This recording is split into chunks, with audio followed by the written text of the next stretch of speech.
السلام علیکم ورحمۃ اللہ وبرکاتہ۔ الحمد للہ رب العالمین والعاقبۃ للمتقین والصلاۃ والسلام علی رسولہ الکریم۔ محترم حضرات، یہ لگاتار درس حدیث چل رہا ہے۔ آج اس کا درس نمبر 388 ہے۔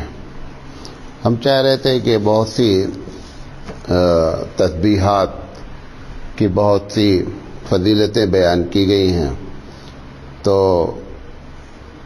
پہلے وہ 2-4 حدیثیں ہم پڑھتے ہیں، پھر اس کے بارے میں انشاءاللہ بات کرتے ہیں۔ مسلم شریف کی روایت ہے کہ عن سعد رضی اللہ تعالی عنہ قال کنا عند رسول اللہ صلی اللہ علیہ وسلم، ہم لوگ اللہ کے رسول صلی اللہ علیہ وسلم کے پاس بیٹھے تھے۔ فقال ایعجز احدکم ان یکسب کل یوم 1000 سنہ، آپ صلی اللہ علیہ وسلم نے سوال کیا کہ کیا کوئی شخص روزانہ 1000 نیکیاں کر سکتا ہے؟ فسالہ سائل من جلسائہ، جو لوگ بیٹھے تھے اس میں سے ایک صاحب نے پوچھا کیف یکسب احدنا 1000 حسنہ، اللہ کے رسول 1000 نیک کام کوئی کیسے دن بھر میں کر سکتا ہے؟ قال یسبح 100 تسبیحۃ فیکتب له 1000 حسنہ وتحط عنہ 1000 خطیئہ، رواہ مسلم۔ آپ نے فرمایا کہ اگر تم 100 مرتبہ سبحان اللہ پڑھ لیا کرو تو یہ تمہارے لیے 1000 نیکیوں کے برابر ہے، اور 1000 جو ہے وہ تمہارے گناہوں کو معاف کرنے والا ہے۔ یہ ایک حدیث ہے۔ دوسری حدیث ہے کہ نعمان بن بشیر رضی اللہ تعالی عنہما قال قال رسول اللہ صلی اللہ علیہ وسلم ان مما تذکرون من جلال اللہ التسبیح والتحلیل والتحمید ینعطفن حول العرش لہن دبی کدبی النحل تذکر بصاحبها اما يحب احدکم ان یکون له او لا یزال له من یذکر به۔ یہ ابن ماجہ کی صحیح روایت ہے۔ نعمان بن بشیر رضی اللہ تعالیٰ عنہ کہتے ہیں کہ رسول اکرم صلی اللہ علیہ وسلم نے ارشاد فرمایا کہ جن چیزوں سے تم اللہ تعالیٰ کی بڑائی بیان کرتے ہو وہ سبحان اللہ کا لفظ ہے، لا الہ الا اللہ کا لفظ ہے، الحمدللہ کا ہے۔ یہ کلمات عرش کے چاروں طرف گھومتے ہیں اور ان کی آواز شہد کی مکھیوں کی بھنبھناہٹ کی طرح ہوتی ہے۔ اسی طرح یہ کلمات جو پڑھتا ہے تو اپنے پڑھنے والے کا اللہ تعالیٰ کی بارگاہ میں تذکرہ کرتے ہیں، یعنی یہ الفاظ اللہ کی بارگاہ میں اس بندے کا نام لیتے ہیں۔ کیا تم یہ نہیں چاہتے ہو کہ اللہ تعالیٰ کی بارگاہ میں کوئی تمہارا ہمیشہ تذکرہ کرتا رہے؟ یہ سوال اللہ کے رسول صلی اللہ علیہ وسلم نے کیا۔ یہ بھی ایک فضیلت ہے۔ ایک اور ترمذی کی روایت ہے عن یسیرہ رضی اللہ تعالی عنہا قالت قال کنا رسول اللہ صلی اللہ علیہ وسلم علیکن بالتسبیح والتحلیل والتقدیس۔ حضرت یسیرہ رضی اللہ تعالی عنہ کہتی ہیں کہ رسول اکرم صلی اللہ علیہ وسلم نے ارشاد فرمایا کہ اپنے اوپر تسبیح سے برا سبحان اللہ، تحلیل یعنی لا الہ الا اللہ، اور تقدیس یعنی اللہ تعالیٰ کی پاکی سبحان اللہ الملک القدوس کہنا لازم کر لو، یعنی ان کلمات کو پڑھا کرو۔ وَوَاقِدْنَ بِالْأَنَامِلِ، اور ان کو انگلیوں پر پڑھا کرو۔ فَإِنَّهُنَّ مَسْئُولَاتٌ، کیونکہ ان انگلیوں سے بھی جو ہے وہ قیامت میں سوال کیا جائے گا۔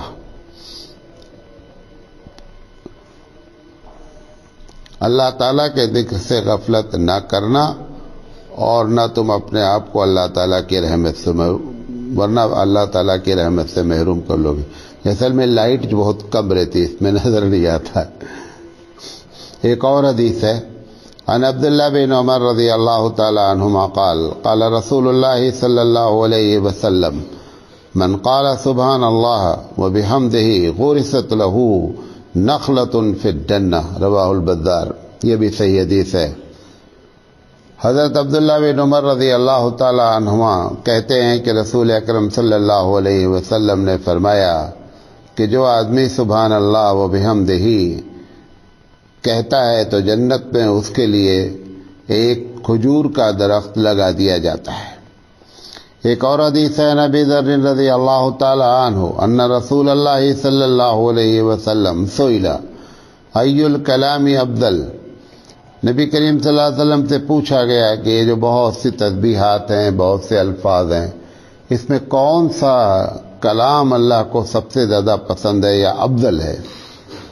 قال ما اصطفاه اللہ لملکاتہ او لعبادہ سبحان اللہ وبحمدہ.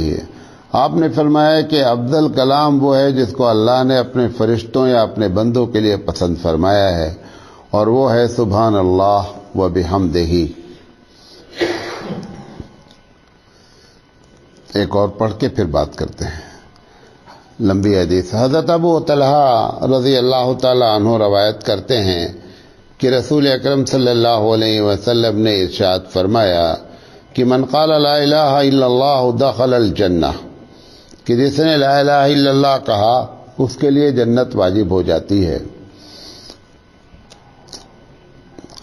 جو شخص سبحان اللہ و بحمدہ 100 مرتبہ پڑھتا ہے اس کے لیے 1,24,000 نیکیاں لکھی جاتی ہیں.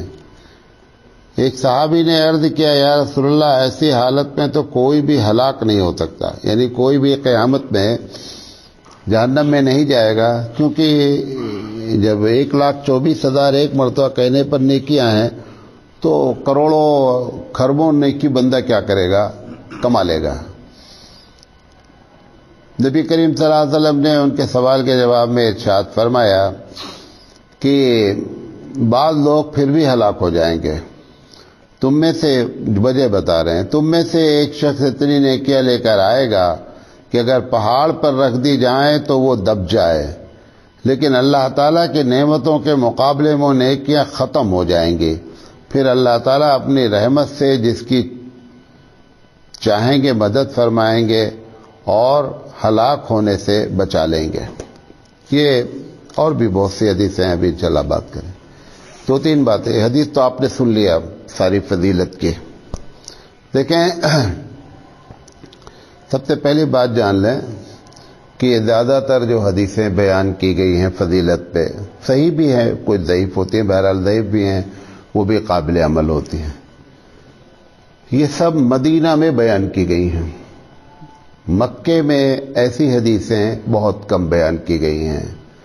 اس کی وجہ یہ ہوتی ہے کہ جیسے ایک آدمی جو ساری ذمہ داریوں سے صبح ہو جاتا ہے، مطلب ایک آدمی ہے کما رہا ہے، لڑکے کی شادی کر دیا، لڑکے کو جاب لگ گئی، بیٹی کی شادی کر دیا، اب اس کو جو ہے وہ ٹکا پارٹی سوچتی ہے. ایسے موقع پہ وہ پھر پلاننگ کرتا ہے، پکنک پہ جانا ہے، فلاں جگہ ملاقات کرنے جانا ہے، کیونکہ ذمہ داریاں اس کے اوپر کیا ہو گئی ہیں، ختم ہو گئی ہیں.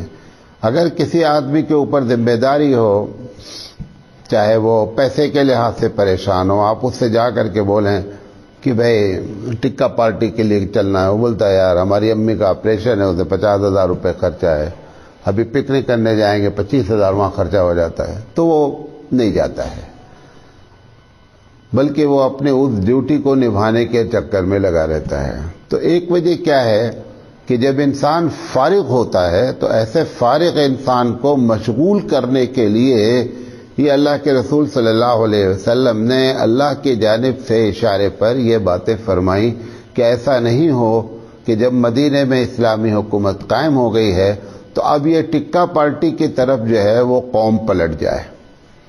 اس چیز کو کنٹرول کرنے کا ایک ذریعہ بنایا گیا کہ اللہ سے جس اللہ نے اتنی بڑی کامیابی عنایت فرمائی ہے اس اللہ سے رابطہ جڑا رہے. ایک بات. دوسری چیز یہ ہے کہ یہ ذکر جیسے کوئی ایک بات کہہ رہا ہوں اور غور سے سنیے گا. جیسے ایک آدمی بہت نیک ہے دنیا میں، چاہے وہ مسلمان ہو یا غیر مسلمان ہو، نیکیاں کرتا رہتا ہے. بہت سے ایسے غیر مسلم ہم لوگ جانتے بھی ہیں، آپ بھی جانتے ہیں، کہ جھوٹ نہیں بولتے ہیں، لوگوں کی مدد کرتے ہیں، اچھے اخلاق کے مالک ہیں، لیکن اس کے باوجود بھی ان سب کی وہ تمام نیکیاں اللہ کے دربار میں قیامت کے دن ریکارڈ میں نہیں ہیں. کیونکہ نیکی کے لیے ایک شرط کیا ہے کہ بندہ ایمان والا کرے گا تب نیکی کا ثواب آخرت میں ملے گا. یہ گویا کنڈیشن ہے. اسی طریقے سے مومن جو یہ اذکار جتنی فضیلت بیان کی گئی، یہ ان کو حاصل ہوگی جن کا عمل ان کے خلاف نہیں ہوگا. مثال کے طور پر آیت الکرسی سے شیطان بھاگتا ہے. حدیث ہے، آیت الکرسی کی رات میں پڑھنے کی فضیلت ہے، گھر میں پڑھنے کی فضیلت ہے. بعض لوگوں نے اتنی فضیلت جان لیا کہ وہ اپنے گھر میں آیت الکرسی انہوں نے لٹکا دیا، کبھی فریم میں لٹکایا، کبھی. یہ اسی شخص کو فائدہ پہنچائے گا کہ جس کی زندگی، کیونکہ آیت الکرسی پوری توحید پر منحصر ہے، ٹوٹل توحید ہے.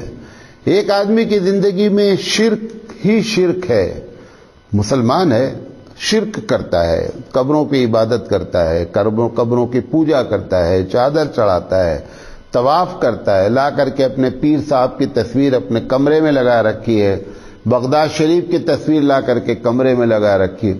اب ایسا شخص چاہے دن بھر آیت الکرسی پڑھے، اس کو کچھ نہیں ہونا ہے. جیسے میں نے بتایا کہ نیکی کے لیے ایمان شرط ہے، ایسے ہی ان تمام اذکار و تسبیح کے لیے شرط کیا ہے کہ ہمارا عمل اس کے خلاف نہیں ہونا چاہیے. اگر ہمارا عمل اس کے خلاف ہے تو آپ پورا قرآن کریم بھی گھر میں ٹانگ دیں گے تو بھی کچھ نہیں ہونا ہے. وہ لوگ، بعض لوگوں نے ٹانگ رکھا ہے، پورا قرآن ایک صفحے میں ٹانگ رکھا ہے، کوئی بھی اس کا فائدہ نہیں ہوگا. لہذا یہ تسبیحات بہت ہی فضیلت والی ہیں، لیکن شرط یہ ہے کہ ہماری زندگی میں یہ اس کا عمل اس کے خلاف نہیں ہونا. نمبر ایک. نمبر دو، دوسری بات جو کہہ رہا ہوں، ہمارے ہاں آپ کو معلوم مدرسے میں کام لگا ہے، بہت سے لوگ کام کرتے رہتے ہیں. تو کل انہوں نے کہا کہ میں چھٹی کروں گا. تو میں نے کہا کیا بات ہے؟ تو انہوں نے کہا، ہم نے کہا نہیں یہ کام بہت ارجنٹ ہے. انہوں نے کہا نہیں مولانا صاحب، ہمارے ہاں کل ہم لوگ سارے لیبر وغیرہ سب میلاد کریں گے. چلو ٹھیک ہے. میلاد کا مطلب کیا ہے؟ آپ ہم سمجھانے کے لیے کہہ رہے ہیں نبی کریم صلی اللہ علیہ وسلم کی سیرت پر تقریر ہوگی گویا، یہ سمجھ لیجئے. ہم نے کہا تم 2.5 سال سے اس ادارے کے پاس کام کر رہے ہو، اور اس مسجد میں بھی تم نے کام کیا، مدرسے میں بھی کام کیا، 2.5 سال ہو گئے. ایک وقت کی نماز تم نے بتاؤ مسجد میں پڑھی ہو؟ یہ مسجد کے جتنے پتھر جتنا کام ہو سب تم نے کیا ہے. جب نماز کا وقت ہوا تو تم آؤٹ ہو گئے. ہم نے کہا کہ تم 1000 میلاد کر لو، تمہاری میلاد سے کوئی فائدہ نہیں ہے. یہ دوسری چیز خطرناک ہے. پہلا کیا بتایا کہ یہ تسبیحات، یہ ہمارے اعمال، تسبیحات ہم اس کام کریں گے، شرط یہ ہے کہ ہماری زندگی ان تسبیحات کے خلاف نہیں ہو. نمبر ایک. نمبر دو، یہ تمام چیزیں میں اس کے پہلے بھی آپ کو لفظ استعمال کیا ہوں، یہ اوور ٹائم ہے. میلاد کر لینا، نبی کی سیرت پہ جلسہ کر لینا، خوشی میں لائٹ لگا لینا، سب اوور ٹائم ہے. یہ اوور ٹائم. اب آپ دیکھیں جن لوگوں نے لائٹ لگا رکھی ہے، رات بھر جلتی رہی لائٹ، وہ فجر میں کوئی آئے ہیں؟ وہ فجر میں نہیں آئے ہیں. انہوں نے اوور ٹائم کو سمجھ رکھا ہے کہ ہم اوور ٹائم کر کے کیا کر لیں گے، جنت میں چلے جائیں گے. اوور ٹائم کر کے جنت میں کوئی نہیں جا سکتا ہے. اوور ٹائم فائدہ دیتا ہے، بہت زیادہ فائدہ دیتا ہے. بلکہ جنرلی ایسا ہوتا ہے کہ اگر آدمی ڈیوٹی کر رہا ہے اور پھر اوور ٹائم کیا تو اوور ٹائم کی تنخواہ ڈیوٹی کے آورز سے زیادہ بھی ہو سکتی ہے. ایسا ہی ہوتا ہے. جیسے اگر آپ اپنے دن کے 8 گھنٹے کی تنخواہ نکالیں کہ 200 روپے گھنٹے بنتا ہے اور اگر آپ نے اوور ٹائم 3 گھنٹے کر لیا تو 200 روپے کے لحاظ سے آپ کا گھنٹہ نہیں مانا جائے گا, 250 لحاظ سے گھنٹہ مانا جائے گا. تو اوور ٹائم اچھی چیز ہوتی ہے. شرط کیا ہے کہ ڈیوٹی کی جائے. یہ جتنی تسبیحات ہیں یہ بڑے بڑے ہماری خاص کر عورتیں دن بھر تسبیح پڑھ رہی ہیں. غیبت کرنے میں 1 منٹ ایک کام بھی چھوڑا نہیں ہے. گھر میں لڑائی کا سسٹم ویسے ہی چل رہا ہے لیکن تسبیح اپنی جگہ پر ہے. ایسا تسبیح پڑھنے لگتا ہے ان سے بڑی رابعہ بصریہ کوئی نہیں ہے. تو 2 چیزیں ہیں. ایک چیز کیا ہے ڈیوٹی کا کرنا اور دوسری چیز ہے حرام سے بچنا. یہ 2 کام کرنے والا اگر یہ چیزیں کرتا ہے تو پھر اس کی فضیلت بہت زیادہ ہے. جس کو واقعی میں جیسا کہ بیان کیا گیا بھئی ایک آدمی نے سبحان اللہ و بحمدہ کہا اور ایک کھجور کا درخت جنت میں اس کے لیے لگا دیا گیا. کھجور کے درخت کیوں بتایا گیا؟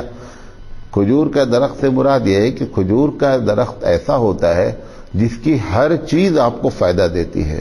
تنا بھی فائدہ, پتی بھی فائدہ, پھل بھی فائدہ. تو اس لیے اس سے تشبیہ دی گئی ہے. مقصد یہ ہے کہ بے شمار نیکیاں اس کے اکاؤنٹ میں آتی رہتی ہیں. اب وہ صحابی نے اچھا تیسری بات دیکھیے, وہ جو تیسری حدیث آخری حدیث پڑھی میں نے حدیث نمبر 174, اس میں کیا ہے وہ صحابی کو یہی کنفیوز ہوا. کیا کہا انہوں نے کہ اللہ کے رسول اگر اتنی نیکیاں ہوں گی تب تو بندہ کوئی جائے گا ہی نہیں جہنم میں. بھئی ایک مرتبہ پڑھنے پر سبحان اللہ و بحمدہ سبحان اللہ العظیم سبحان اللہ و بحمدہ الحمدللہ اگر کہنے سے اتنی نیکیاں ہیں جیسا کہ آپ فرما رہے ہیں تو تب تو کوئی بھی سب آدمی جنت پہ چلا جائے گا. تو اللہ کے رسول صلی اللہ علیہ وسلم نے اس کے جواب میں فرمایا کہ اس کے باوجود بھی لوگ جہنم میں جائیں گے. اس کے باوجود کیوں؟ ایک وجہ وہاں بیان فرمائی آپ نے کہ جو اللہ تعالیٰ نے تم پر نعمتیں کی تھی ان کا شکر ادا کر بھی نہیں ہو پایا ہے ان تمام تسبیحات کے بدلے میں. جیسے آنکھ ایک نعمت ہے. اب کتنی بڑی نعمت ہے اللہ تعالیٰ کی جانب سے کہ اگر ایک پلڑ, جیسے کہ صحیح روایت ہے بنی اسرائیل کا ایک واقعہ ہے کہ ایک آدمی پوری زندگی عبادت کرتا رہا اپنے مسلک مذہب کے لحاظ سے. اس وقت عیسائیت تھی. قیامت میں اللہ تعالیٰ کہے گا اس کو لے جاؤ اور حضرت کو ہمارے فضل سے ان کو داخل کر دو. تو وہ بولے گا اللہ تعالیٰ میں اتنی محنت کر کے پھر آپ کے فضل ہی کا محتاج رہا تو میں بے مطلب کا پاپڑ بیلا پوری زندگی, آپ کے فضل سے میں جنت میں چلا جاتا. تو اللہ تعالیٰ کہے گا کہ اچھا تم کو اس بات کا گمان ہے کہ تم نے زندگی بھر جو ہے وہ مصلی ہی نہیں چھوڑا ہے, زندگی بھر نیکیاں ہی کرتے رہے ہو. تو فرشتے سے کہے گا کہ اس کی تمام نیکیاں اس پلڑے میں رکھ دو اور میں نے جو اس کو آنکھ کی نعمت دی تھی وہ ایک پلڑے میں رکھ دو. ایک پلڑے میں رکھ دیا جائے گا. یہ تمام نیکیاں جو انہوں نے زندگی بھر کیا تھا وہ چڑھ جائے گی اور آنکھ کا پلڑا بھاری بیٹھا رہے گا. اگر آپ اس کو دنیاوی لحاظ سے دیکھنا چاہیں, ایک ارب پتی آدمی اگر اندھا ہو جائے, اس سے کہا جائے کہ ہم تمہاری آنکھ کی گارنٹی لیتے ہیں کہ تم کو ہم آنکھ کا علاج کر دیں گے, آپ بتائیں وہ کتنا پیسہ خرچہ کر سکتا ہے؟ لمٹ نہیں ہے وہ کہ کتنا پیسہ خرچہ کر سکتے ہیں. ایک بادشاہ کا بہت مشہور واقعہ ہے نا کہ ایک بزرگ ان کے سامنے غالباً جو ہے وہ یہ عباسی دور کے بادشاہ ہیں کہ ان سے پوچھا ایک بزرگ نے کہ یہ بتاؤ کہ اگر تم کو پیاس لگی ہو اور پانی ایک دم میسر نہیں ہو, ایک آدمی کے پاس صرف 1 گلاس پانی ہے, تو کتنے میں خرید لوگے؟ انہوں نے کہا کہ میں آدھی سلطنت بیچ کر کے پانی خرید لوں گا. انہوں نے کہا اگر وہ پانی اندر جانے کے بعد نکلنا بند ہو جائے تو کیا کرو گے؟ کہا آدھی سلطنت بیچ کر کے اس کا علاج کر لیں گے. کہا تمہاری پوری سلطنت 1 گلاس پانی کے برابر ہے.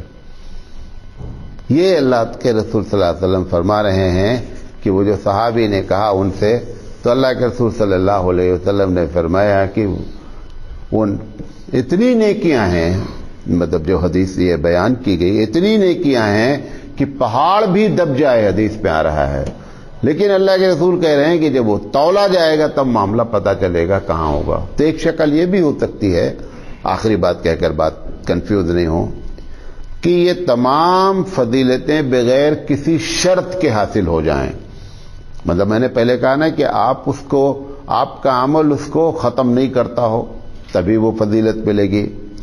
پھر دوسری بات میں نے یہ کہی کہ وہ چیز اوور ٹائم ہے، ڈیوٹی جب تک نہیں کرے گا تب تک، ان سب کو میں مان لیتا ہوں، نہیں وہ ساری باتیں نہ ہونے کے باوجود بھی انسان کو ڈائریکٹ ان تمام چیزوں کی فضیلت حاصل ہو جائے گی، چاہے وہ روزہ نماز کر رہا ہو نہیں کر رہا ہو، جیسا کہ لوگ سمجھ بیٹھے ہیں۔ تو پھر اس کی شکل یہ ہے کہ ایک پلڑے میں یہ تمام تسبیحات رکھ دی جائیں گی اور ایک پلڑے میں رکھ دیا جائے گا کہ نماز چھوڑنے کا گناہ کتنا کیا ہے، تب معلوم ہوگا کہ بندے کا بیلنس کہاں ہے۔ تو یہ اس لیے کہہ رہا ہوں کہ قرآن کی یہ بھی ایک آیت ہے نا کہ جو آدمی ذرہ برابر بھی نیکی کرتا ہے اس کو اس کے نیکی کا اجر ملتا ہے، لہذا یہ تمام تسبیحات کیا ہے اس کو اجر بتا دیا جائے گا، لیکن جو ڈیوٹی چھوڑی گئی ہے یعنی فرائض چھوڑے گئے ہیں، جو حرام کام کیا گیا ہے، فرائض چھوڑنے کا گناہ، حرام کام کرنے کا گناہ، یہ دونوں لا کر کے کھڑا کیا جائے گا، تب معلوم ہوگا کہ یہ ہماری تسبیحات سے کتنے کھجور کے درخت لگے ہیں اور کتنی نیکیاں پتی ہیں، اس کے بعد بیلنس ہو کر کے بیلنس شیٹ سامنے آئے گی۔ اگر ہم اس بات کو نہ مانیں کہ نہیں صاحب کوئی کنڈیشن حدیث میں نہیں بیان کی گئی ہے، لہذا بندے کو ہر حال میں ان تسبیحات کا فائدہ ہوگا، لیکن ان دونوں کا جب گناہ تولا جائے گا تب معلوم ہو جائے گا کہ کس کا پلڑا کہاں گیا۔ اللہ تعالیٰ سے دعا ہے کہ اللہ تعالیٰ صحیح سمجھ عطا فرمائے۔ وآخر دعوانا ان الحمد للہ رب العالمین۔